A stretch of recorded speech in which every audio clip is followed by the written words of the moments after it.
Hello दोस्तों, नमस्कार। स्वागत है आप सभी का यूट्यूब के ऑनलाइन स्टडी चैनल ओम क्लासेस में।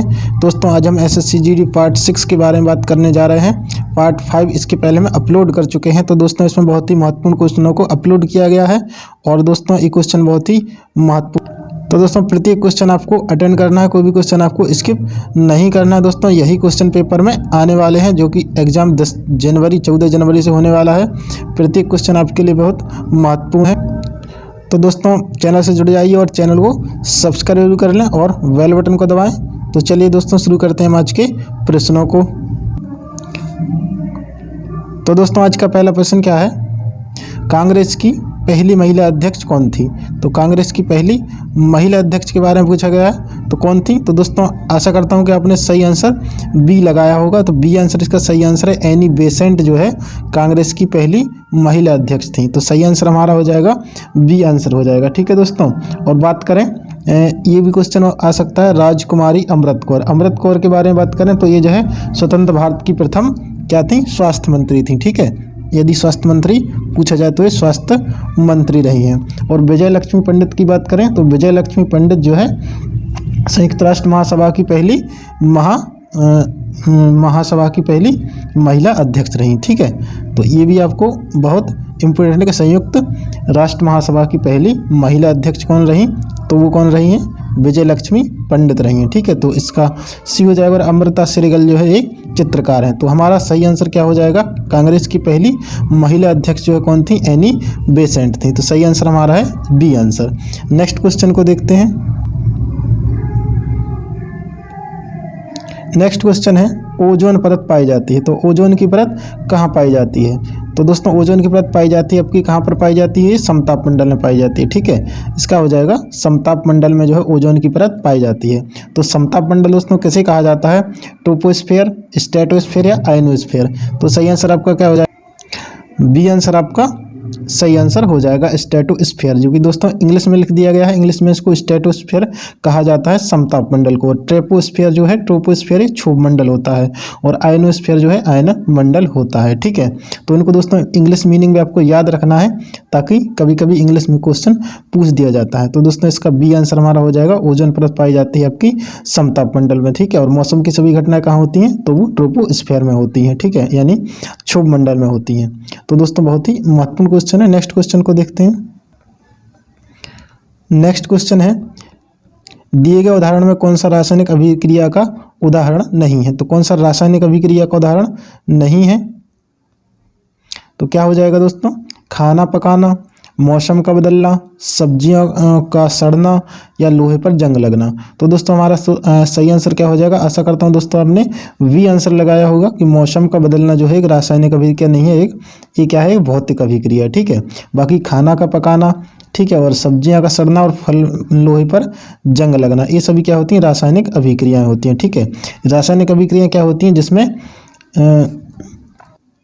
पदार्थ जो है पूरी तरह से बदल जाता है और वो प्रारंभिक स्थिति में नहीं आ सकता। ठीक है, तो खाना पकने के बाद जो है प्रारंभिक स्थिति में तो नहीं आ सकता। जब सब्जियां अगर पक गई हैं तो उनको वापस ठीक वैसे ही सब्जियां नहीं हो सकती। तो इन सब होती हैं रासायनिक अभिक्रियाएं।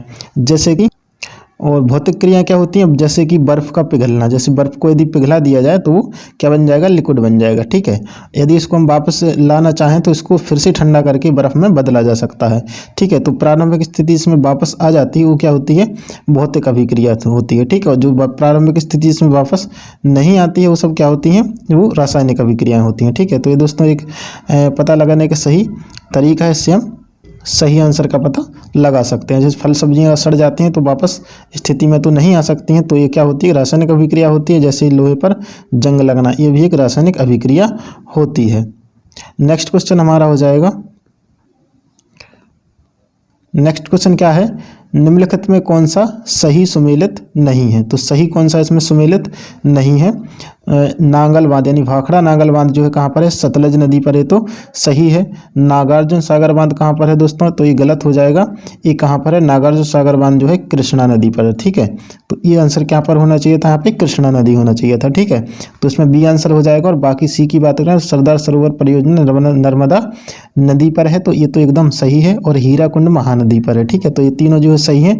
हमें बताना है कि कौन सा सही सुमेलित नहीं है। तो बी जो है सही सुमेलित नहीं है। यहाँ पर क्या होना चाहिए चाहिए था, यहाँ पे कृष्णा नदी होना चाहिए था। ठीक है, तो बी आंसर हो जाएगा। नेक्स्ट क्वेश्चन है, अगला है, लोकसभा और राज्यसभा की संयुक्त बैठक किसके द्वारा आहूत की जाती है? तो किसके द्वारा आहूत की जाती है दोस्तों? सही आंसर आपने दोस्तों गैस करता हूँ आपने सही आंसर क्या लगाया होगा, तो आशा करता हूँ दोस्तों आपने बी आंसर लगाया होगा। ठीक है, तो सॉरी बी नहीं दोस्तों, सही आंसर क्या हो जाएगा आपका? राष्ट्रपति द्वारा। ठीक है, सी आंसर हो जाएगा। कौन आहूत करता है? राष्ट्रपति करता है, तो सही आंसर आपका हो जाएगा सी आंसर। अगला प्रश्न देखते हैं, अगला हो जाएगा, ओजोन की परत किन विकिरणों को रोकती है? तो ओजोन की परत किन विकिरणों को रोकती है? तो सही आंसर आपका दोस्तों क्या हो जाएगा इसमें? किन विकिरणों को रोकती है? तो रोकती है पराबैंगनी विकिरण को। ठीक है, तो सही आंसर आपका ए आंसर हो जाएगा, पराबैंगनी विकिरणों को रोकती है। अगला प्रश्न देखते हैं, अगला प्रश्न है, क्षुद्र ग्रह पट्टी निम्न ग्रहों में से किन के बीच पाई जाती है? ठीक है, तो किन के बीच पाई जाती है? तो सही आंसर दोस्तों आपका क्या हो जाएगा? आशा करता हूँ आपने सही आंसर क्या लगाया होगा? मंगल और बृहस्पति के बीच जो है क्षुद्र ग्रह पट्टियां पाई जाती हैं। ठीक है, तो सही आंसर आपका हो जाएगा सी आंसर।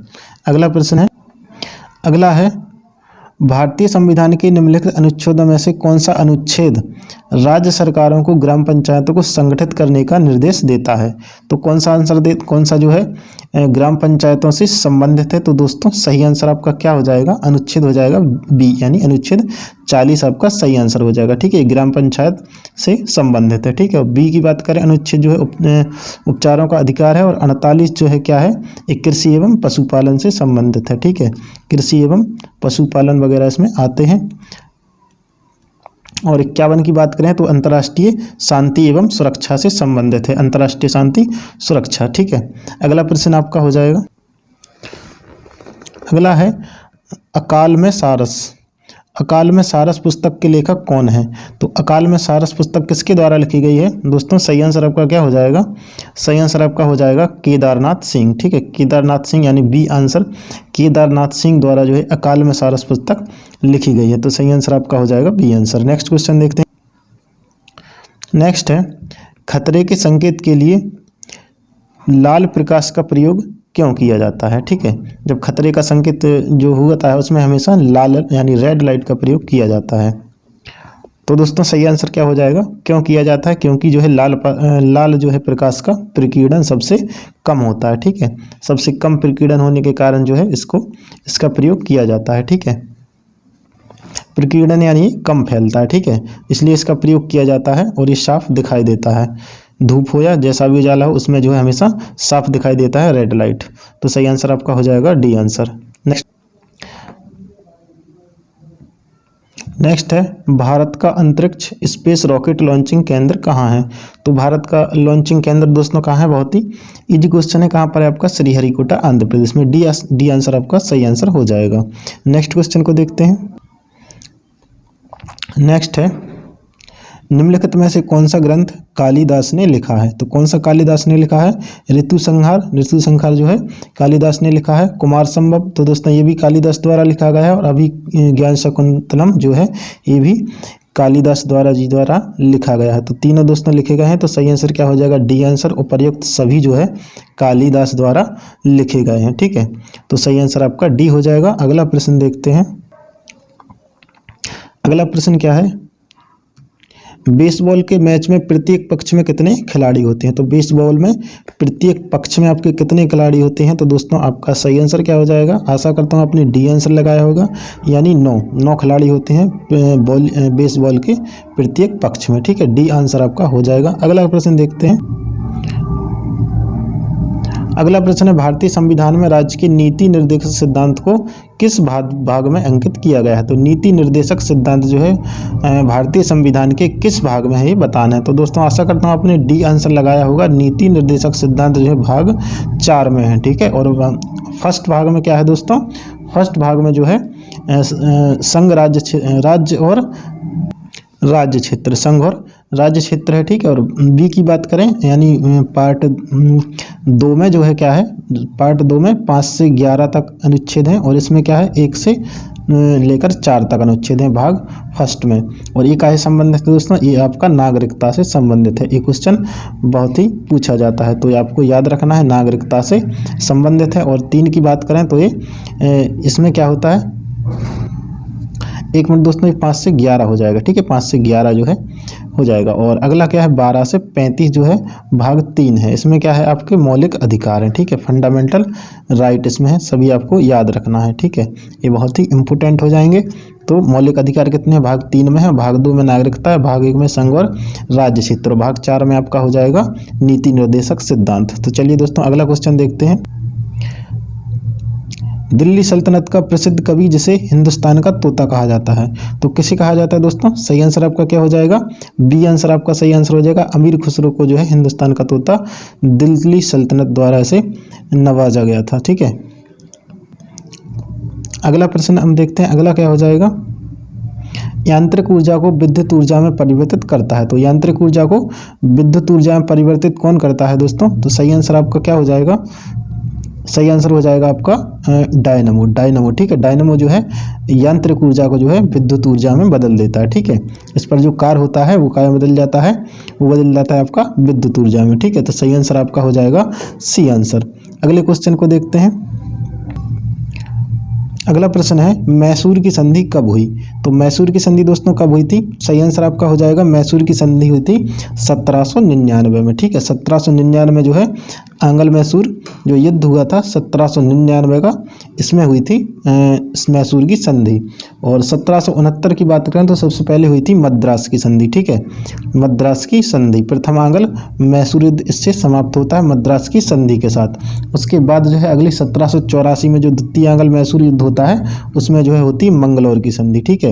ये जो है मंगलौर की संधि के साथ समाप्त होता है द्वितीय आंग्ल मैसूर युद्ध।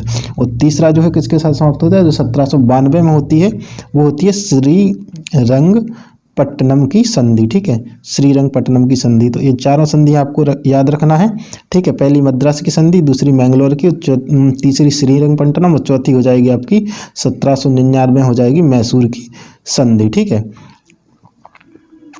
अगला प्रश्न देखते हैं। अगला प्रश्न है,